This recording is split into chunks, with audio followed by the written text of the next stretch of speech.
Баршаңызға да сәлем. Менің арнама қош келдіңіздер. Бүгін сіздермен бірге осындай өте жұмсақ үлпілдек булочканың рецептімен бөлісетін боламын.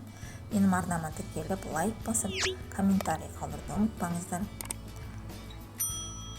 Алдымен біз сұйық ингіні дайындап алатын боламыз. Мұнда менде жылы сүт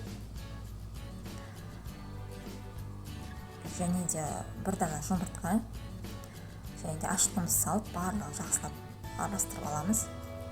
Ендігі құрғақ ингіні дайындаймыз. Мұнда менде алдын ала електен өткізіп алған ұнның үстіне қант салып және де ванилин салып барлығын араластырып аламыз.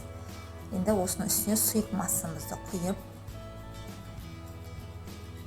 барлығын және де сарымайымызды ертіп алған сарымайымызды құямыз. Барлығын жақсылап араластырып, біріктіріп, бізде жұмсақ қамыр дайын болады.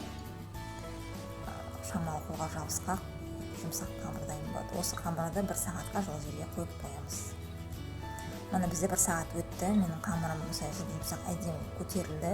Енді осы қамырымызды бөліктерге бөліп, дөңгелектеп форма шығарамыз. Осылай бірнеше бөліктерге бөліп аламыз. Мына мен осылай формаға барлығын салып, ендігі осының бетін жауып 20 минут бөлме температурасына қойып қоямыз. Ендігі мен осы булочканың бетіне себетін крошка жасаймын. Мұнда мен салқын сарымай және де қантымызды, ұнымызды салып, барлығын үгітіп крошка жасап аламыз. Булочкамыздың бетіне себуге өте әдемі, дәмді болып шығады. Мұны 20 минут өтті. Енді булочкамыз тағы да көтерілді 2 есе. Ендігі осының үстіне сары уызының үстіне бір ас қасық сүтімізді құйып, барлығын араластырып, барлық булочкамыздың бетіне осылай толық жағып шығатын боламыз.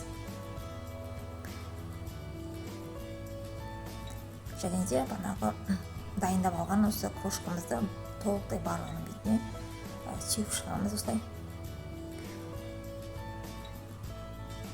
Осылай сеуіп шыққаннан кейін осы булочкамызды 190 градуста 15 минутта пісіріп аламыз. Мына 15 минуттан кейін бізде өзінің булочкамыз дайын болды. Өте жұмсақ, өте дәмді, керемет булочка шықты. Міндетті жасап көріңіздер, сіздерге ұнайды деген сенімдемін.